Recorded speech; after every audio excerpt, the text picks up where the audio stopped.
हिमाचल का ये singing star जब धर्मशाला में गाने गाता था तो उसे पैसे नहीं बल्कि रंग की पेटी मिला करती थी।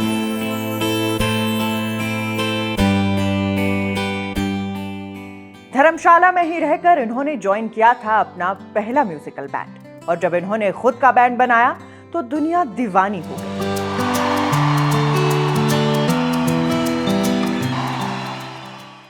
इनके गाए हुए गाने एंथम बन गए और इन्होंने पूरी म्यूजिक इंडस्ट्री में हिमाचल के नाम का डंका बजाया। इसलिए आज के इस वीडियो में हम हिमाचल से निकले सबसे पॉपुलर सिंगर मोहित चौहान जी की जिंदगी से जुड़े कुछ ऐसे किस्से सुनेंगे जिसमें पहाड़ की यादें हैं, कॉलेज के किस्से हैं और कहानी है उनके परिवार की। नाहन सिरमौर में जन्मे मोहित चौहान को बचपन से म्यूजिक से प्यार हो गया था। घर में उनके दादा राणा कृष्ण सिंह जी क्लासिकल सिंगिंग किया करते थे, लेकिन स्टेज पर गाना इस राजपूती परिवार की परंपरा में नहीं था।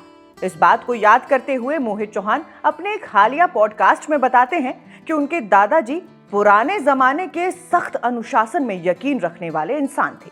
उनके लिए संगीत पूजा जैसा था। घर के भीतर बंद कमरे में 2-4 अपने लोगों के बीच गाना ठीक था, लेकिन स्टेज पर चढ़कर गाना परिवार की मर्यादा के खिलाफ माना जाता था। उनका साफ कहना था कि पढ़ो, अफसर बनो, समाज में नाम कमाओ, संगीत आत्मा के लिए रखो, प्रदर्शन के लिए नहीं। मोहित चौहान बताते हैं कि उनके बड़े भाई को भी जब कभी कॉलेज में किसी फंक्शन में गाने के लिए कहा गया तो दादाजी को जैसे ही पता चला उन्होंने साफ मना कर दिया। यहां तक कह दिया कि मेरा पोता मंच पर नहीं गाएगा, लेकिन किस्मत को कुछ और ही मंजूर था। मोहित का दिल बचपन से ही संगीत में बसता था। उन्हें कभी किसी ने बैठाकर गाना नहीं सिखाया, रेडियो ही उनका गुरु था। किशोर कुमार का कोई गाना बजता और मोहित अपने आप साथ गाने लगते। स्कूल में ये बात सबको जल्दी समझ आ गई थी कि ये लड़का अलग है। फ्री पीरियड मिलता तो टीचर खुद क्लास में आकर कहते, आज मोहित गाना गाएगा। धीरे धीरे स्कूल के मंच, फिर कॉलेज के स्टेज और फिर यूनिवर्सिटी के कार्यक्रमों में मोहित की आवाज गूंजने लगी। पिता की ट्रांसफरेबल नौकरी की वजह से मोहित का बचपन अलग अलग शहरों में बीता। कुल्लू, सोलन, सिरमौर, जगह बदलती रही, लेकिन संगीत नहीं बदला। पढ़ाई के लिए जब कॉलेज का समय आया तो उन्होंने बीएससी में एडमिशन लिया। मेडिकल स्ट्रीम थी जिसमें बॉटनी, केमिस्ट्री और दूसरे सब्जेक्ट थे, लेकिन दूसरे साल आते आते उन्हें महसूस हुआ कि बॉटनी उन्हें बांध रही है। पेड़ पौधों से उन्हें हमेशा से प्यार रहा, लेकिन किताबों में बंद होकर पढ़ना उन्हें परेशान करने लगा। तभी उन्होंने जियोलॉजी को चुना। जियोलॉजी उनके लिए सिर्फ एक विषय नहीं थी, बल्कि पहाड़ों से जुड़ने का रास्ता थी। इसमें क्लासरूम से ज्यादा फील्ड स्टडी थी। चट्टानों को छूना, पहाड़ों में घूमना, धरती की परतों को समझना। यही वजह है कि आज भी मोहित चौहान खुद को नेचर लवर कहते हैं। एमएससी के लिए उनका डिपार्टमेंट धर्मशाला में था और यहीं से उनकी जिंदगी का सबसे बेपरवाह, सबसे आजाद और सबसे यादगार दौर शुरू हुआ। कॉलेज से सामने धौलाधार की रेंज साफ दिखाई देती थी। नीचे आज जहां स्टेडियम है वो जगह खाली हुआ करती थी और ऊपर था मैक्लोडगंज।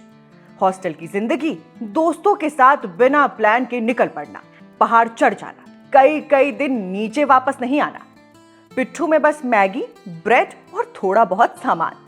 सर्दियों में गद्दियों की खाली हट्स मिल जाती थी। नवंबर दिसंबर के बाद जब पशुपालक नीचे चले जाते थे तो वो झोपड़ियां खाली रहती थीं। वहीं आग जलती, गिटार बजता और घंटों चुप्पी में संगीत जन्म लेता। कई बार एक हफ्ते तक वहीं रुके रहते थे, ना फोन ना किसी से संपर्क, सिर्फ पहाड़, ठंड, दोस्त और गाने। मैक्लोडगंज जाना, वहां कैफे में बैठे विदेशी टूरिस्ट के साथ जैम सेशन करना। कोई गिटार बजा रहा है, कोई सैक्सोफोन तो कोई बांसुरी। वहीं मोहित को पहली बार एहसास हुआ कि गाना सिर्फ गाया नहीं जाता, बनाया भी जाता है। बीटल्स और फ्रेडी मर्करी जैसे आर्टिस्ट को सुनकर उनके मन में सवाल उठा, अगर ये लोग अपना गाना खुद बना सकते हैं तो हम क्यों नहीं। इसी दौर में धर्मशाला में एक लोकल बैंड था, हाईजैकर्स। इस बैंड में उनके सीनियर्स थे कुलजीत छत्री और सरजीत छत्री, दोनों नेपाली भाई। कुछ और साथी भी थे जो दिन में नौकरी करते थे और शाम को म्यूजिक को जीते थे। मोहित की उनसे दोस्ती हुई और वो उनके साथ जैम करने लगे। धीरे धीरे वो इस बैंड के लीड सिंगर बन गए। हाईजैकर्स के साथ उन्होंने आर्मी कैंटोनमेंट में परफॉर्म करना शुरू किया। रेसिंग डे, छोटे फंक्शंस, लोकल इवेंट्स। जब पैसे की बात आती तो जवाब मिलता फौज में पैसे थोड़े होते हैं, बदले में रम की पेटी दे दी जाती। वही उनका मेहनताना होता था। मोहित बताते हैं कि शो खत्म होने के करीब 10 दिन बाद कुलजीत दाई आकर कहते, परसों हाईजैकर्स डिनर देगा। उस दिन टैक्सी आती, पूरी बैंड मैक्लोडगंज जाती, खाना पीना मस्ती, और रात को लड़खड़ाते हुए सब अपने अपने हॉस्टल या घर लौटते। यही उनकी कमाई थी और यही उनकी खुशी। एमएससी जियोलॉजी पूरी हुई, लेकिन अब मन पूरी तरह तय कर चुका था, संगीत ही रास्ता है। धर्मशाला को दिल में बसाकर मोहित दिल्ली पहुंचे। शुरुआत में जिंगल्स बनाए, छोटे स्टूडियो, छोटे पैसे, लेकिन सीख बहुत बड़ी। दिल्ली में उनकी मुलाकात अतुल मित्तल से हुई, जो सैक्सोफोन और गिटार बजाते थे। फिर केम त्रिवेदी आए, जो वेस्टर्न क्लासिकल पियानो सीखकर लंदन से लौटे थे। तीनों एक साथ रहने लगे। दिन में काम, रात को जैम सेशन। खिचड़ी पुलाव बनता, दोस्त आते जाते और गाने आकार लेने लगते। इन्हीं रातों में डूबा डूबा जैसे गाने बने। जब उन्हें महसूस हुआ कि ये साउंड कुछ अलग है, तो वो बड़े म्यूजिक लेबल के पास पहुंचे। वहां से कहा गया, गाना अच्छा है, लेकिन इसमें माइकल जैक्सन वाला बीट डाल दो। मोहित ने साफ मना कर दिया, वो किसी और जैसा नहीं बनना चाहते थे। यही उनकी जिंदगी में आए परमजीत सिंह। उन्होंने बैंड को मैनेज किया, सपोर्ट किया और बॉम्बे ले जाकर एल्बम रिकॉर्ड करवाया। बैंड का नाम रखा गया सिल्क रूट, क्योंकि उनका म्यूजिक किसी एक जगह का नहीं था। उसमें पहाड़ थे, वेस्टर्न हार्मनी थी और फोक की खुशबू थी। जब डूबा डूबा रिलीज हुआ तो वो सिर्फ एक गाना नहीं था, वो एक एहसास बन गया। दूरदर्शन पर लोग इंतजार करते थे।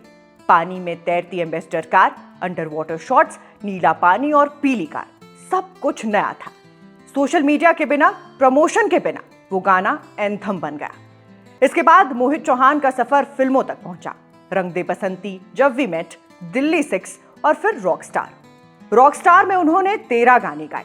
रणबीर कपूर उनके साथ हर स्टूडियो सेशन में रहते थे, हर मूवमेंट देखते थे, ताकि आवाज और किरदार पूरी तरह मेल खा सके। लेकिन इतनी सफलता के बाद भी मोहित चौहान ने खुद को कभी शहरों में कैद नहीं किया। मुंबई, दिल्ली और हिमाचल तीनों उनकी जिंदगी का हिस्सा हैं। वो कहते हैं कि पहाड़ उनका सुकून है, वहीं आकर उनकी क्रिएटिविटी जिंदा रहती है। आज भी मोहित कहते हैं कि सिंगर के लिए दिखना जरूरी नहीं है, सुनाई देना जरूरी है। वो डबल मीनिंग गानों से दूरी रखते हैं। उनकी ऑडियंस 12 साल के बच्चों से लेकर 70-80 साल के बुजुर्गों तक है, और वो उसी जिम्मेदारी के साथ गाते हैं।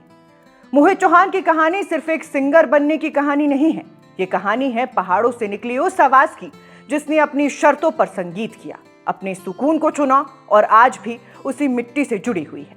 ये कहानी बताती है कि अगर आवाज सच्ची हो तो वो किसी स्टेज की मोहताज नहीं होती, वो खुद रास्ता बना लेती है। हमारी ये रिपोर्ट आपको कैसी लगी, ये हमें कमेंट सेक्शन में जरूर बताइएगा। हिमाचल प्रदेश से जुड़ा हर तरह का बेहतरीन कंटेंट देखने के लिए हमें हमारे सभी चैनल्स पर फॉलो, सपोर्ट और सब्सक्राइब जरूर कीजिएगा। अभी फिलहाल के लिए बस इतना ही। नमस्कार।